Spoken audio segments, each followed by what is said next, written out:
Tony چڑیا اور جال کی کہانی۔ ایک دن ایک چڑیا ایک جال کے پاس سے گزری۔ چڑیا نے جال سے کہا، اے جال، تم شہر سے اتنا دور کیوں رہتے ہو؟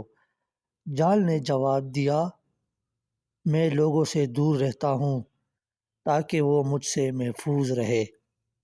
چڑیا نے کہا، تم نے اپنے اوپر مٹی کیوں ڈال رکھی ہے؟ جال نے جواب دیا، عاجزی کی وجہ سے۔ چڑیا نے پھر پوچھا، تم اتنے کمزور کیوں ہو؟ جال نے کہا، میری محنت نے مجھے کمزور کر دیا۔ چڑیا نے ایک مرتبہ پھر پوچھا، تمہارے گرد یہ تاریکیاں کیوں ہیں؟ جال نے کہا، یہ میری بزرگی کا لباس ہے۔ چڑیا جال سے پوری معلومات لینے کی خواہش مند تھی، اسی لیے ایک مرتبہ پھر پوچھ لیا، تمہارے ساتھ یہ لاٹھی کیوں ہے؟ جال نے جواب دیا، میں جب تک جاتا ہوں تو اس کا سہارا لے کر کھڑا ہوتا ہوں۔ چڑیا نے پھر پوچھ لیا، اور یہ گندم کے دانے کس لیے ہیں؟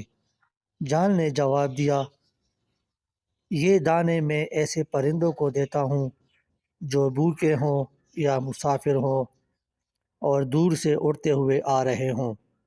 چڑیا نے کہا، میں بھوکی بھی ہوں اور مسافر بھی ہوں، کیا تم مجھے یہ دانے دو گے؟ جال نے کہا، اس کے لیے تم کو میرے قریب آنا پڑے گا۔ چڑیا جیسے ہی جال کے قریب ہوئی، جھاڑی کے پیچھے چھپے شکاری نے نہایت تیزی سے جال کی رسی کھینچ دی اور چڑیا کو پکڑ لیا۔ چڑیا چلائی کہ مجھے دھوکہ دیا گیا ہے، میرے ساتھ بد اخلاقی کی گئی ہے۔ چڑیا نہیں جانتی تھی کہ اسے ایک شکاری نے پکڑ لیا ہے۔ اس نے دل میں سوچا، عقل مندوں نے ٹھیک ہی کہا ہے کہ جو لالچ کرتا ہے اسے شرمندہ ہونا پڑتا ہے، اور جو توڑے پر صبر اور شکر سے کام لیتا ہے وہ محفوظ رہتا ہے۔ میں نے بے صبری اور لالچ کا مظاہرہ کیا، اب میرے چھٹکارے کی کوئی صورت نہیں۔ تو فرینڈ، لالچ بری بلا ہے، کبھی بھی جلدی مت کرنا۔ یہ تھی آج کی کہانی، امید کرتا ہوں آپ کو پسند آ گئی ہوگی۔